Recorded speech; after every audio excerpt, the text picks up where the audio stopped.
What's good, everybody? Good Game Millhouse back at it again, and I promised you and I owed you guys a book review. I haven't done a book review in such a long time, and I thought one of the best books I bought of this year, which is like just been really cool. And I know you guys know him. I know you've seen his work somewhere floating around on Pinterest, but I have Taco's book. And if you guys know Taco is I guess you would say an artist, an illustrator, and he comes out with a bunch of awesome tips and tutorials on how to draw manga and anime things, like just random tips on like how to draw an arm or how to draw the biceps or how to draw a character in certain poses. So I am so happy to review this book with y'all and show you guys what you guys can get if you guys pick up this copy. Let's get into it. Oh my god. I am so ready to go over this book. This book is so damn cool. All right. So one of the biggest drawbacks to like getting this book, first of all, is not in English. It'd be dope if it was in English. I wish it was. There's a translated version. There might be one out there. I'm not sure if there is one, but if there is, man, cop that. But this is in Korean. And you guys seen Taco. I'm like, there's nobody out there that draws and goes on Pinterest and not see Taco. So here is the contents. For me, yeah, it doesn't make any sense for me. It's all in Korean, and there's like no point of me even like trying to flip through this. But I think it's kind of cute that it's like episode 1 and then going on to episode 80. So it's like, you know, you're watching a little show. But the artwork in here is so good. I love it. I love the drawings and stuff. What I like to normally do is that when I'm out and about and I just have this book with me, I'm gonna be sketching at a coffee shop or something, I would just pull it out and just, okay, let me see how to draw a proper tie. Let me figure out how to draw a proper chin and like how to have the neck go in and stuff like that. So it is an amazing book. I'm just gonna flip through a little bit of it, and I don't want to like give out too much of it because I really want you guys to like just enjoy it without being like fully spoiled. I know a lot of other book reviews I did, I just like flip through all the goddamn pages so you can see what you're getting, but I think just samples now are just better that way, and plus the video won't be like 20 minutes, 30 minutes long going through all these books. I have some pretty thick books. I know in some previous, well, not a previous video, I made a little community post talking about what type of books you guys want me to do. And I have one for 3D animation. I don't do 3D animation, unfortunately, not yet right now. But if I ever did animation, I'm not sure if I covered it. I have a animator survival kit. If I do, you'll find it in the top corner here, linked in with all that stuff, and tons of other books that I've bought and reviewed over the time. And I still have plenty of books in a bookshelf that I still need to review. I bought quite a handful of them, and I'm still going through them. And yeah, so let's get into it.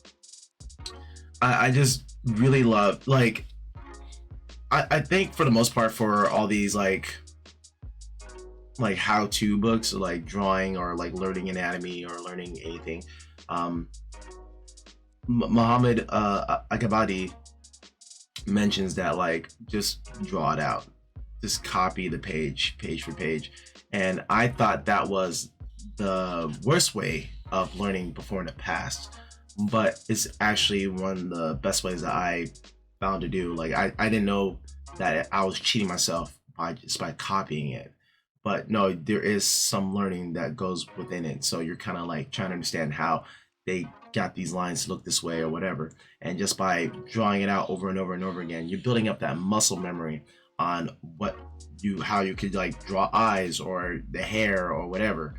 So that is what I'll normally do with this book. I will just draw everything out, just copy it step by step, like even drawing the little arrows here, you know, just to make sure I can understand it.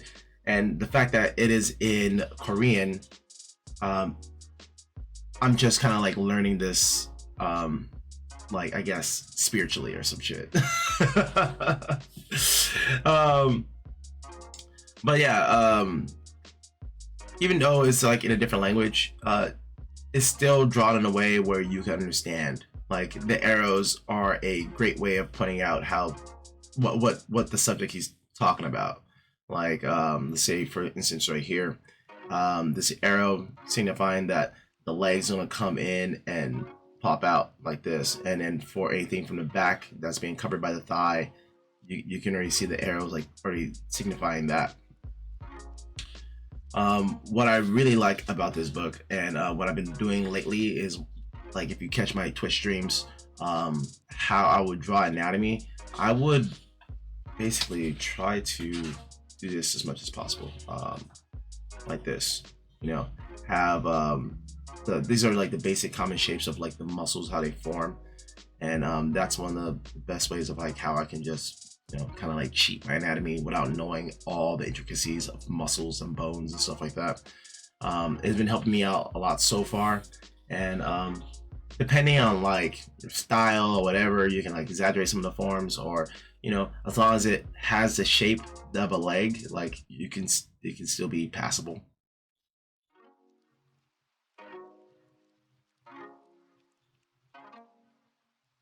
This is great for like learning how to do wrinkles and folds in the face.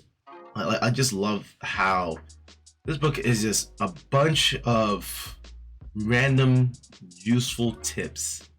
It's like yeah, this is one book for animators. I like Drawing Tuesday or something like that, where it's basically like random tips and guides, kind of like how a better example is like the book I reviewed, How to Think and Draw by Lorenzo. Just like that, but for people who like anime and manga like I do, is basically that, you know. It's just really helpful tips on just understanding the things that makes the difference, I guess. Hopefully I'm making sense. I'm having a hard time explaining myself lately. I don't know why. I don't know why. This is also another awesome tip right here about how you think about the muscles of the body part kind of like Legos or building blocks.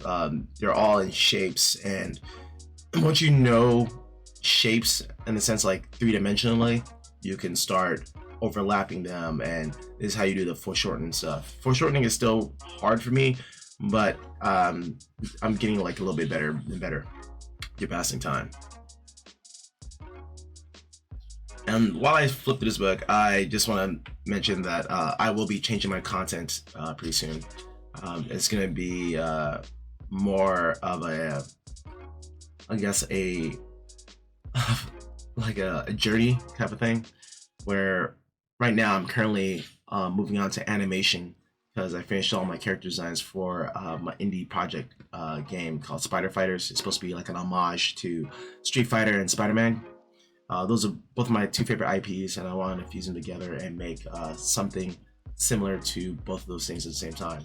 So I'm going to be moving into animation, and I'm going to be animating in Clip Studio Paint, and also be using Blender for stages and other little animation elements for the game itself. I'm going to be animating cutscenes, I'm going to be animating character frames and sprites, and I'm going to just document it and show you guys how I'm going through it. Hopefully that can be helpful for anyone else that's trying to jump into Clip Studio Paint or Blender. Then by starting of next year, January, well, around December, I will start prepping for a Sketchbook Slam Challenge that's geared towards animation. And the way how I have it designed and set up should exponentially increase draftmanship and drawing speed like by 5 or something. And it's gonna be a fun thing that I'm putting together, and it's something that I want anyone else that's like interested in doing animation to jump into. Sorry, my voice is like just really raspy. Just woke up, got ready, and I just started recording. So bear with me. So with the Sketchbook Slam Challenge that I have going on, I want to get as many participants as possible. Form a little group. I'll make a little special Discord where we can share our progress and go through our problem shooting and stuff like that when it comes to just being consistent and keeping on the task and drawing as much as we can to increase that mileage. The more you draw, the better you get. And was it, I forgot who said this, but like in our hands we have over like 1 million bad drawings, and we're just trying to get them all out. Not everything's gonna be perfect, and if you have been watching some of my Twitch streams on Inktober, like it's all like not everything you do is gonna be like a piece of art, and it's not gonna be like fine gold or whatever. It's okay to make trash art, and it's fine to like just play around and enjoy what you're doing. I believe a lot of, I guess, art successes, as in like learning your style, which is, I hate using, but like just learning what you like and what you don't like comes from what you enjoy when you're drawing. So you don't want to have it be stressful. So I took probably like a 5-month break from my normal studying routine, and you know, just going really hard in the paint and trying to be the best that I can possibly be, because it was getting really stressful. I wasn't having fun. All I was doing was learning, and I wasn't creating anything for myself. So I think it's nice to like have a season where you would like work really, really hard, right? Take some time off, and then stretch your legs, see how far you improved by doing all these studies and stuff like that. And then by the time you hit that point where you are very unsatisfied with your current skill level, or you're not where you want to be yet, whenever you start finding those issues that's bothering you, go back into the whole learning side of things. And I just love, like, it's just so good. You know what it reminds me of? The art, not like, I don't want to say the art style, but like the drawings just remind me so much like Yo Yoshinari, and that's an artist that I really, really love. Like, I love his gesture drawings and his character illustrations and stuff. They still have that sketchy look, but like they're well thought out lines. You know, there's not a lot of like build up here. And a lot of my sketches, I have so much build up. It's just like, it's kind of disgusting looking at it sometimes, you know. And then it kind of gets you kind of confused on like, should I make my line here or should I make my line there? But yeah, but I think this is a cool guide or book or step to getting to that Yo Yoshinari like level or style of drawing. I like this very, very simplified leg right here. I don't do this often. What I do is just make the shape here, and then for the ball of the knee, I'll kind of like mimic a TB Choi for the knee, and then also for the calves. Let's like just jump to a random part.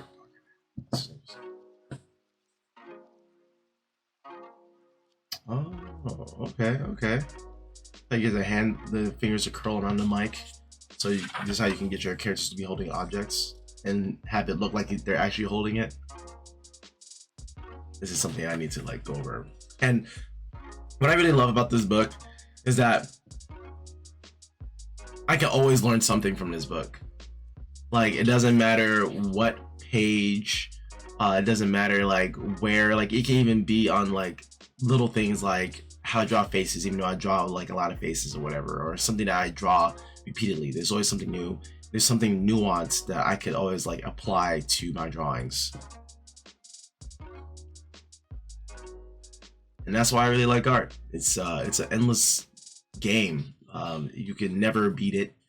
You can reach lots of levels. You can get to a high score, but it's an ongoing process of improvement and how to approach subjects. And I think that's why I really love it.